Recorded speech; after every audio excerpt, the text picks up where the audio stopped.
For the 8 years I've been doing leathercraft, I've pretty much stuck to the same process for making things. I try to make products that are functional but also beautiful, and that takes time and a lot of practice, and that's why I'm always creating. It's in me. I am made to make, and I think you are too, and that's probably why you are here watching this video. So, let's get started. Hey, what's up guys? So excited that you joined me for today's video because it's pretty much the lifeblood of how I create things for my business. I'm gonna show you how I make a leather mobile workstation, from the concept all the way to final product and every step in between. I'm gonna show you how I brainstorm the ideas, then take those ideas and make them into a drawing in Adobe Illustrator. Then I'm gonna show you my process and how I actually assemble the leather workstation. And finally, probably one of my most favorite steps is product photography. I'm gonna show you how to shoot, light, and edit your product photos. And in that process, I'm gonna take advantage of AMD Ryzen's AI chip. So you ready for all this? I hope you are, because I am, and I'm excited to show this to you.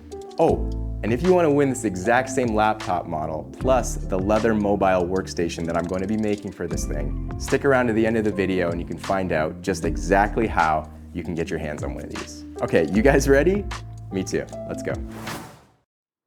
All right, let's get this started. When I think about designing something, I first think about functionality, and then I try and marry that with aesthetic. So everything that I make has to work well, but also look good. All right, so let's pull out some paper and some trusted sticky notes. So one thing that I know that I want to incorporate in this thing is a wireless charger. Wireless charger. I know I want that, so let's put that down there. I know that I also want to have some sort of a writing pad or a journal pad with a pen loop, which is very important, because I don't want to be looking for a pen or carry an extra pen. I want to have it incorporated into the workstation. I know I want that. Another thing that I want to add or incorporate into this is a flap for loose papers. I want to make this thing interchangeable or modular, where you can kind of customize it to how you like it. So the wireless charger maybe could be swapped out for a coaster, something like that. And the way that I'm gonna do that is with Velcro. I've never worked with Velcro before for any of my products, so this is gonna be new for me. I like to work with a mouse on a computer. I don't necessarily like working with a trackpad, so maybe I'm gonna use a mouse pad. And those accessories, I wanna be able to store inside the workstation. So along with that, I'm gonna make a back panel or a back pocket so that I can store extra things, whether that be the accessories or the charging brick and power cord. And I also wanna make this thing carryable, that you can wear it with a strap, something that you can attach a strap to. So maybe 2 D-rings in the back. That's important, because if you don't carry this in a laptop bag and you just wanna carry this around, carrying it around under your arm isn't ideal. So I think a strap would work well. And the last thing I gotta figure out is maybe the shape of how I want this stuff. If I make it into an envelope where it kind of all folds up in some sort of a envelope way, I think that'll work the best. Okay, I've got all my ideas down here, and I know that I want all these things, but we're not done yet. I have to figure out where exactly I want them and how to space them out properly. I know that I'm gonna have my wireless charger over here for my phone to sit down on. The flap for papers, roughly this shape. I'm also gonna have some more flaps, not quite sure of the design, probably something like that. And on the other side, the same deal. The notebook is gonna sit here. I know it's gonna be there, so I'm gonna put my notepad there. And the mouse pad, it's gonna swap out, same thing. And the coaster will also be over here. You can swap it all out. And the back pocket will probably be something like this. I know I'm gonna use these little cutouts to attach my strap to. And now we have a rough idea of how this thing is gonna look like and perform. I never make a functioning product right away all the time. I never get it on the first try. I'm always prototyping. So when I start my design to when I finish my design and it goes into production, there are a ton of prototypes, and I make sure I make it perfectly, because when I get this thing into production, I have a die made, and dies are very, very expensive, and if you get them wrong and have to redo them, it is a nightmare. So I think we have everything kind of figured out. So let's go over to the computer, and I'm gonna draw this thing out using Illustrator. So now we are in Illustrator. I just wanna show you a little bit of the process I use to create a shape. I'm going to be creating this little piece right here. This is the notebook cover. And the way that it works is that it folds in two to create that pen loop. By the way, I'm using the AMD Ryzen powered laptop connected to an ultra-wide monitor, which I absolutely love. All right, so if we can see here, we have this swoop coming down. And what I like to do is I like to subtract shapes from other shapes to make other shapes. This is a hexagon, and you can see that this little shape fits in the little pocket right here. Not so much right now, but if we finagle it a little bit, we can see that it's starting to take shape. So now what I do is I take this little part right here, I drag it over, and I drop it into where I think it's gonna be nice. And now these two shapes, when they're subtracted from each other, they're gonna leave a nice little pocket swoop. So let's take that away, and now we use the Pathfinder tool, and we've got our little pocket shape. Something nice we can add to the design are rounded corners. So I don't like using very sharp corners, especially in a pocket. We can do something really nice about that. All right, so we're gonna go up to this little tool here. It's the direct selection tool. And we're gonna click and drag around these points. And we're gonna see these little bullseyes show up. And I'm going to click on all those little bullseyes, holding shift. And now I can click and drag, and they start to curve out, which is really nice. You want a nice little swoop in your pocket, this is the perfect way. So for this part, if we're gonna make that journal, I'm gonna copy paste this. So I'm gonna go over here, pick a rectangle. Instead of subtracting, I'm going to add. So I'm gonna select both of them. And over here, I'm gonna add them together, unite. And when you hit unite, something crazy happens. It makes it one shape. What we can do again is grab this tool, select our corners, and you guessed it, we click and drag, and now we can make them swoop.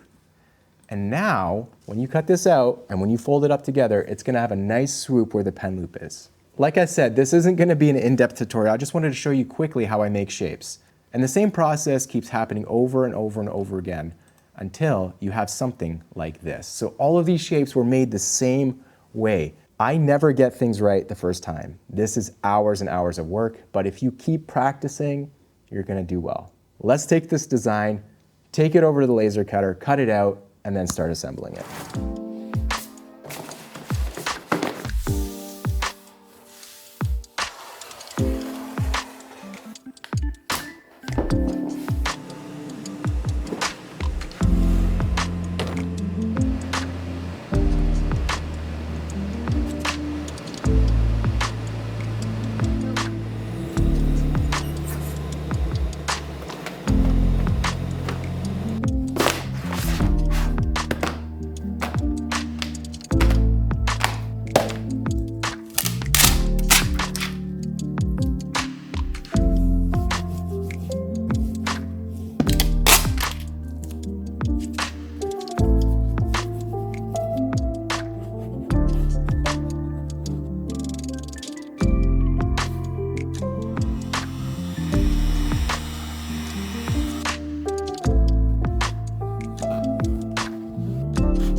My process for shooting photos is actually quite simple. I set up my scene in a place that has the biggest windows.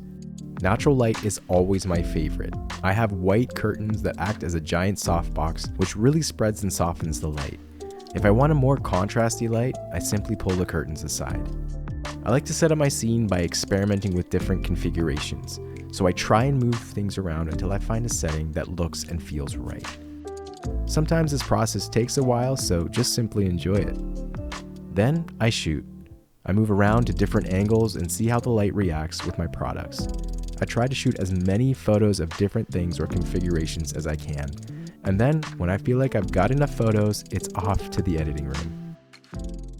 All right, so we are in Lightroom. My most favorite thing to do about this entire process is probably photography. I love leathercraft, I love making, but photography is my first love, and I just can't wait to get into this. I'm gonna show you how I quickly take photos straight from the camera, edit them, and then they're ready to go on my website or social medias. The first thing I'm gonna do is I'm going to make sure that this aspect ratio for my website is gonna be 4:5.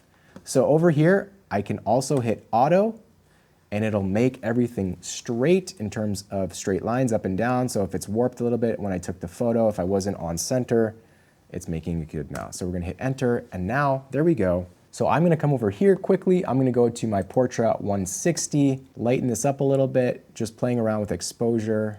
Don't wanna make it too bright. I like, if you haven't noticed, very dark and moody photos, and leather really reflects that character in it. So that looks pretty good for the most part. I am going to add a mask. So we're gonna go to mask and I'm gonna go to radial gradient. I'm gonna click and drag, and I'm just gonna drag over my image like this. And everything in red, when I move these sliders, will be affected.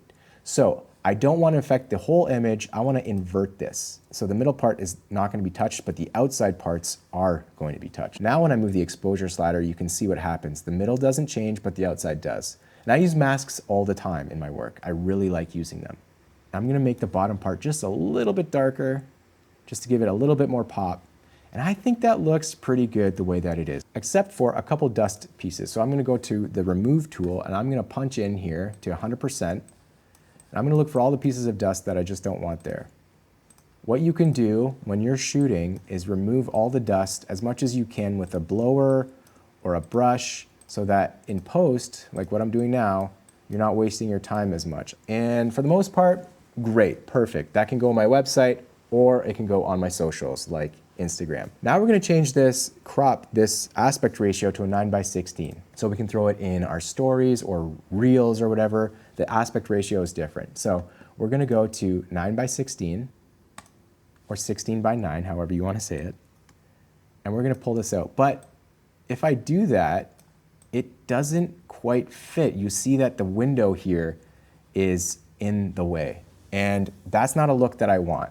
Thank goodness for AI. And now you will see with the AI capabilities with this AMD Ryzen machine, you can see what you can do. So I love this part. It's really, really cool. So we're in Photoshop now, and I want to expand the size of this so that I can add more height to this photo and width. So we're going to select this part here, and we're going to generative fill. Okay.